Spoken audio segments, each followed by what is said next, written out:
I'm Sarai. And I'm Haley. And this is Seamwork Radio. Welcome back to Seamwork Radio, where we share practical ideas for building a creative process so you can sew with intention and joy.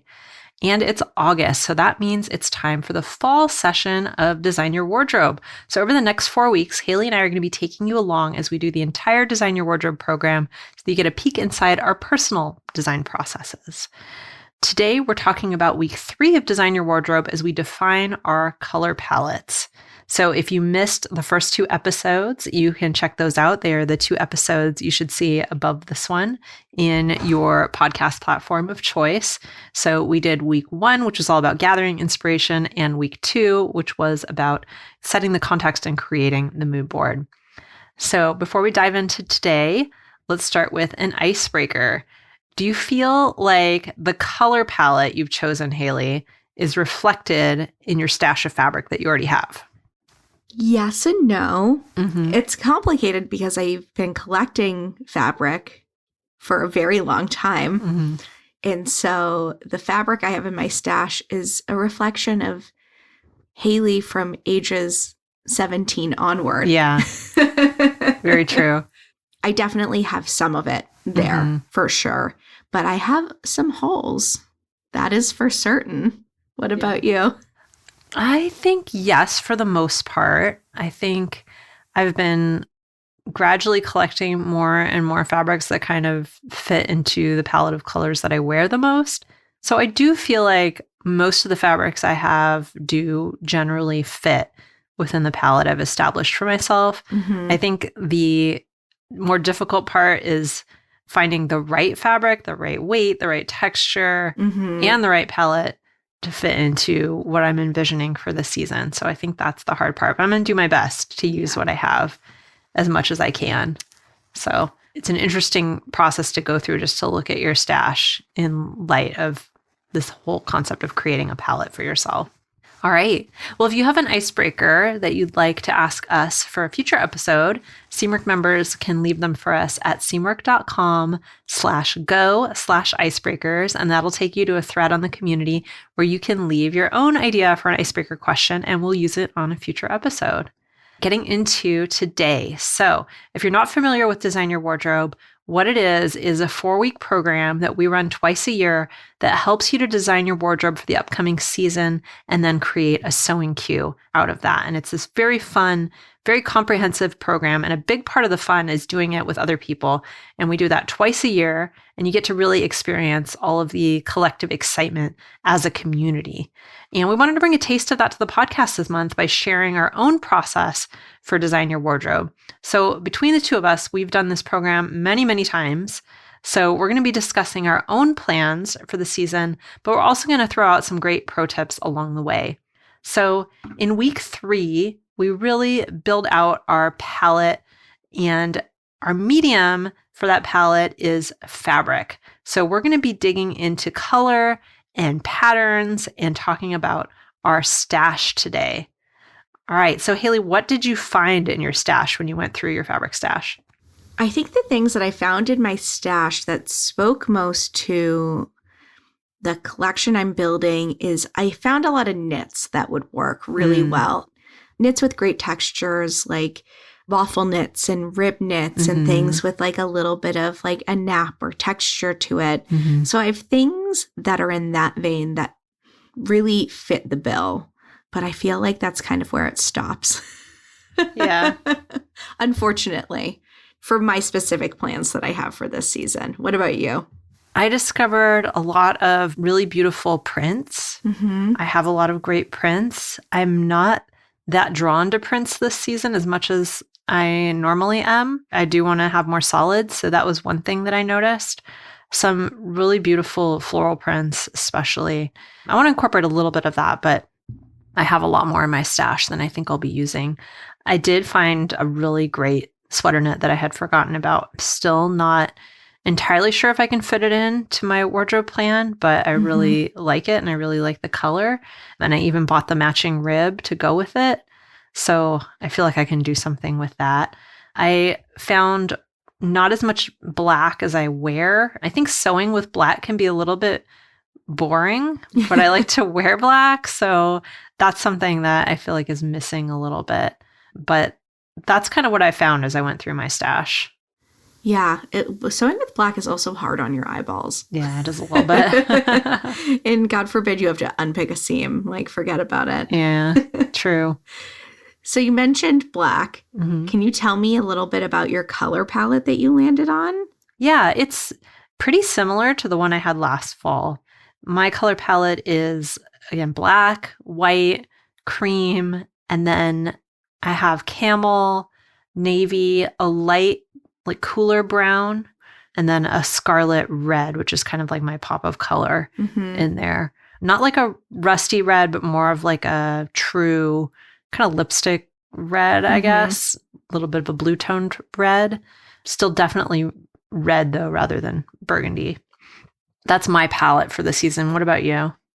So for my palette, for my neutrals, I have black, ivory, and I have a couple shades of blue, like a indigo blue and then like a lighter dusty blue. For my basics, I have a warm dark green, copper, and blush. And my statement colors are brick and chartreuse. Beautiful. That sounds really lovely. I think so. I'm excited about it. Honestly, this is like an iteration of a color palette that I use frequently. Yeah, same for me.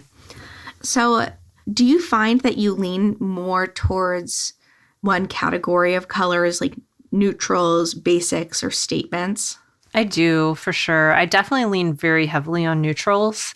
I like to wear black and white and cream a lot. I like navy, which is, I guess that more falls into more the basic category. Denim for me is kind of a neutral. So I feel like those colors are just so wearable for me. So I lean really heavily on them, along with some of the basics, like a camel, kind of a mustardy camel, something like that, I think looks really great in the fall. So those are the colors that I lean on, but then I try to incorporate at least one color that's a little bit more either bright or a little bit more statement making. So that's where the scarlet red this season comes in for me. I feel like red is just having a moment for me right now. I'm enjoying red a lot. So that's kind of where I am, but definitely lean more towards the neutrals and the basics. What about you? Yeah, I definitely lean more towards the neutrals and basics. I like utilizing my statement colors for accessories or details. So like utilizing one of those statement colors for like the lining of a jacket or a scarf or a bag or shoes or nails or something like that is definitely a little bit more in my comfort zone. I'm definitely attracted to a little bit bolder color, but just knowing myself and knowing that if I have the choice between a blue sweater and a red sweater, I'm going to probably choose the blue sweater for me personally, and then paint my nails red. Yeah. I think that's a good thing to know about yourself. Not just what colors suit you or what colors you enjoy, but how you enjoy them, like where you want to use them, I think is a really good thing to evaluate because, like you said, you might shy away from brighter colors like I do. I don't wear a ton of bright colors. I do like them in like shoes and accessories and scarves and things like that. So I think that's a great thing to think about if you're somebody who's a little bit more color shy like I am. Yeah, and how much of that color, even if you are someone who likes to incorporate a little bit more color, how much of it are you willing to wear? Do you want to wear it from collarbones to knees? Or is it something that you actually feel a lot better when the color is away from your face and you want to wear trousers in like a really cool color? So thinking about not just what colors is also how much and where is so important, I find. Yeah, I agree. Okay, and prints. I feel like this is a place where people struggle a lot. Yeah, definitely. Did you pull any prints? Yes, I did. Generally, I like prints. I don't have a problem with prints. Even though my colors are more neutral, I do like to incorporate prints. I like florals a lot, generally. But like I said, I'm kind of leaning a little bit less towards prints this season, with a few exceptions. So one is kind of a houndstooth plaid, which I really like in the fall. And actually last year I bought a houndstooth, a couple actually double knit, and I want to use those this season, probably to make just like a really simple A-line mini skirt out of, which I think looks great with big sweaters and tights. So cute. So that's kind of like one of the prints that I'm really excited about and I already have. So that's awesome. I'm really drawn to like a small polka dot right now, which I've liked polka dots in the past, but I haven't worn polka dots in quite a long time, with a couple of exceptions, actually. Actually, the dress I wore in our last YouTube video was polka dot, I guess. So maybe I'm just leaning more towards that again. So I would like to incorporate some dots or maybe like a star print that's sort of like a dot. So something like that. I also always love a ditzy floral. So something that's in that vein, but maybe a little bit more pared down, maybe dark colors instead of lighter colors. You know, sort of like a Liberty print sort of thing in maybe black and white, something like that, I think would be really cool. I don't have that right now in my stash, but I think that's something that I might incorporate into the plan. What about you? Yeah, I am also leaning a little bit away from prints this season. I'm noticing that prints are something that I like to explore and play with a lot more in the spring and summer seasons. I love a floral, but I don't feel good wearing it in the fall and the winter. Some of the prints that I'll probably incorporate are plaid. I do love a plaid. Yeah. I'm seeing more like a low contrast plaid in my inspiration, which I think would work really well with the colors and textures I have going on. Just a lot more texture in general as opposed to print. One thing that did come up, which isn't really a print, but print adjacent, is I do have a couple patchwork pieces in my inspiration. And I'm kind of trying to decide, mulling over how I'll incorporate that into my plan. Maybe I just need to make a quilt. Yeah. Yeah. Maybe a patchwork quilted jacket. I don't know yet. I've seen some really cool like cheater quilt prints on Etsy that I think would be really cool for that. I was thinking about, this is a little bit of a digression, but I saw on Pinterest a ironing board cover that was made, I don't know if it's made from a quilt or it was just patchwork. And I don't know, I think that would be kind of a disaster because of all the seams. It would probably not be great for an ironing board. But if you did like a cheater print, if you're not familiar with that, that just means it looks like a quilt. It looks like patchwork just printed. I think that would be such a cute ironing board cover, but also it would be cool for clothes. I have a cheater print apron that I made last year. That's really cute. And I like really matched up the pocket placement and impressed everybody at Thanksgiving with it. But I do love a cheater print. Yeah, I'm just kind of undecided. Like it also could be like a really good lining on a coat. I definitely want to make a couple jackets or like outerwear pieces. So you know how like full throttle do I want to go with that design decision? I'm undecided. I think that when we start building out our looks next week, that will become a little bit more apparent for me. Yeah. Yeah, I guess what I'm noticing is that some of the same prints that I like in the spring and summer kind of are popping up again, but more in a neutral or darker palette. That's kind of where I'm at. Like I love gingham in the summer, and I do have some black and white gingham that I'm thinking about using for a quilted jacket, which I think would be really cool. So just something a little bit more subdued, or maybe gray and black or something like that, something a little bit more subdued, or brown maybe, since that's more my palette for the season. That would look good. Yeah. I didn't mention stripes. Stripes are always in my print palette. It's always time for stripes. It's always time for stripes. I am finding myself more attracted to vertical stripes the last couple of years, though. That's interesting. I don't wear a lot of vertical stripes. I just love the like menswear influence of that. I love a striped button up. Yeah. Very cool. Okay. Now my final batch of questions is about digging into your closet. So what items did you end up pulling from your closet that fit your collection? I have a lot in my closet that I think is going to work really well with the things that I'm going to be making. As you know, I wear overalls quite a lot, and black overalls are one of my favorite things to wear. They're so practical, and I think they are, they're a little bit of a statement compared to black jeans, I guess. By statement, I just mean like they stand out a little bit more. Yeah. And they're just so comfortable. So I definitely felt like that was something that worked really well with the things that I had picked out.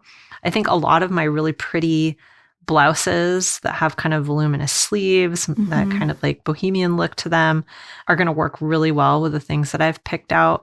I really wanted to design pieces that would work with those things so that I get more use out of them year round, because I think they're really easy to wear with jeans, but I wanted more ways to wear them.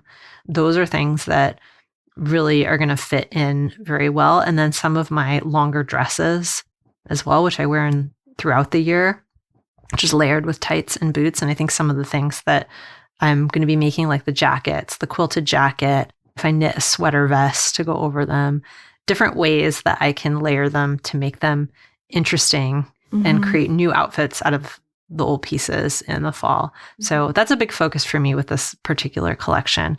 And I feel like I have a lot to work with there in my closet, which is awesome. What about you? I think that really the beauty of what I've put together so far is that it goes with pretty much the bulk of my fall and winter clothing.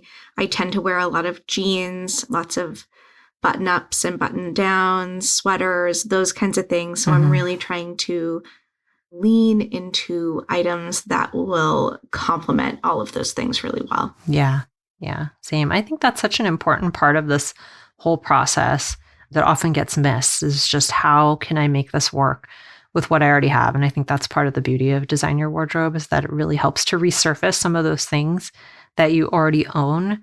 So instead of feeling like you always need more stuff, you can work with what you have and build on what you have. For me, that's really important. Yeah, I really think that as we start moving into the next week and start creating outfits, start creating our looks and our projects, I really want to lean into the concept we've talked about before on the podcast, which is the rule of 3. I don't want to sew anything this season that I can't wear at least 3 different ways and create 3 distinct different outfits with, just because the fact of the matter is that my time to sew for myself outside of like work-related projects is like pretty limited. And so I want to make sure that things I am sewing, I'm really wearing all of the time. Yeah, that's great. That's a really great way of looking at it. And I think it's a really helpful tool for people to use if that's a goal of theirs. So if you're listening and you really want to make sure that you're getting a lot of use out of it, you can go back and listen to that Rule of 3 episode and see if that might resonate with you. I think we have an article on our website as well about it, if you'd rather read it. And that, I think, is a really just lightweight tool for figuring out whether you're going to be able to wear the garment that you're making in a variety of ways and be able to incorporate it with stuff you already have. Yeah, because I think sometimes the instinct really can be to make this enormous project queue, and we'll dig into this more next week, but really in the past when I've done this, I feel so much more successful when I have a smaller queue that is more manageable, that I end up sewing more of. Yeah, definitely. And I think it opens you up to making more complicated projects if that's something that you want to do, rather than always going for things that are really fast and easy, which I can tend to do if I don't do a lot of planning. Yeah. Then I'll just think about, okay, what can I make that's going to be fun to make and fast and easy, which I think is great. I mean, I think that's really, for me, it's very motivating to incorporate those things, but it's harder for me to make the time to make like a pair of pants with a muslin and all of that, or make outerwear. And so having a plan in place really kind of helps me to set that motivation. Yeah, 100%. All right. Well, just to recap what we talked about today, we talked about building a color palette out of your fabric. So this is week 3 of Design Your Wardrobe. And we talked about balancing that between the statement colors, the basic colors, and the neutral colors, and where we fall on that spectrum. We also talked about prints and how we're incorporating prints this season. And we talked about how to work in things that you already have in your closet and what we have pulled out from our closets and how we're trying to incorporate those with our plan for sewing in the fall. So I think for me, my big takeaway from this episode is really about prints. I think prints are something that a lot of people struggle with, like you mentioned. It is harder to build a palette around prints, I think, than it is to use only solid colors. And if that's something that you struggle with, I think just incorporating maybe one print to start, pulling some colors from that print, and then building your palette around that can be a really, really helpful exercise. And then you can kind of add and cull from there. If you're somebody who struggles with prints or how to build a palette that includes them, I think that's a really useful way to go. A nice little tip for you. What about you? What's your big takeaway? I think that my big takeaway, not just from this episode, but maybe from this week of Design Your Wardrobe, is I'm really leaning towards a less is more approach, which I think is like interesting, coupled with the fact that my goal is to add more playfulness and dimension. So that will be an interesting design challenge to play with next week as we start building outfits and designing our garments. Yeah. I'm looking forward to it. Yeah, for sure. All right. Well, if you didn't have a chance to join Design Your Wardrobe this season, we are midway through and signups are closed, but we do have a self-guided version. So if you're a Seamwork member, you can do that at any time. And you can check it out at seamwork.com/go/DYW. And again, it's totally free for Seamwork members. And if you like this episode, please leave us a review on your podcast platform of choice. We love to read your reviews and hear from you. And today we have a little change of pace for reviews. We have one that has a little bit of criticism for us. So you ready for a little criticism, Haley? Always. A little feedback? Give it to me. Okay, this is from Oakland 92. She says, great show, but, and she said, love the content and the hosts are very knowledgeable. But is in all caps, after a while listening to nearly every sentence being punctuated with hum becomes terribly annoying. So I guess we say hum a lot.